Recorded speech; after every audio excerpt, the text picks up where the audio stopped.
मुख्यमंत्री एकनाथ शिंदे यांचे विश्वासू आणि हिंदू हृदय सम्राट बाळासाहेब ठाकरे शिवसेना वैद्यकीय पक्षाचे प्रमुख मंगेश चिवटे यांनी आता आमदारकीसाठी मोर्चे बांधणी सुरू केली आहे। विधान परिषदेच्या पुणे शिक्षक मतदारसंघातून सध्या त्यांची चाचपणी सुरू आहे। या निवडणुकीला अजून 1.5 वर्षाचा कालावधी असला तरी आतापासून त्यांनी पुणे, सातारा, सांगली, सोलापूर आणि कोल्हापूर या जिल्ह्यांमध्ये शिक्षकांचे मेळावे घेण्यास सुरुवात केली आहे। 2 आठवड्यांपूर्वी सोलापूर जिल्ह्याचा मेळावा हे पार पडलाय। 31 मे रोजी कोल्हापूरमध्ये मेळावाने आयोजित करण्यात आला। त्यानंतर सांगली, सातारा आणि पुणे जिल्ह्यामध्ये शिक्षकांसाठी मेळावा हा घेतला जाणार आहे। यावेळी शिक्षकांच्या आरोग्याकडेही लक्ष दिले जाते।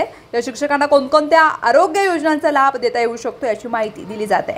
पुणे शहर मतदार संघामधून सध्या काँग्रेसचे जयंत पाटील आसगावकर हे आमदार आहेत। त्यांच्या विरोधात मागील वेळी भाजप पुरस्कृत जितेंद्र पवार यांनी निवडणूक लढवली होती। आता भाजपच्या मतदारसंघात शिवसेनेने मोर्चे बांधणी सुरू केली आहे। आतापासूनच राजकीय चर्चांना उधाण आले। विशेष म्हणजे पक्षातील मुख्य वर्तुळातून चिवटे यांना समर्थन मिळत आहे। सोलापूरमध्ये पार पडलेल्या मेळाव्यामध्ये चिवटे यांचा व्यासपीठावरील सर्वांनी भावी आमदार असा उल्लेख केला। तसेच शिक्षक मतदारसंघामधून त्यांची उमेदवारी जाहीर करण्याचा आग्रह केल्याचाही उल्लेख गृहराज्यमंत्री योगेश कदम यांनी केलाय। उपमुख्यमंत्री एकनाथ शिंदे हे चिवटे यांच्यावरती अन्याय करणार नाहीत असा विश्वास कदम यांनी व्यक्त केलाय।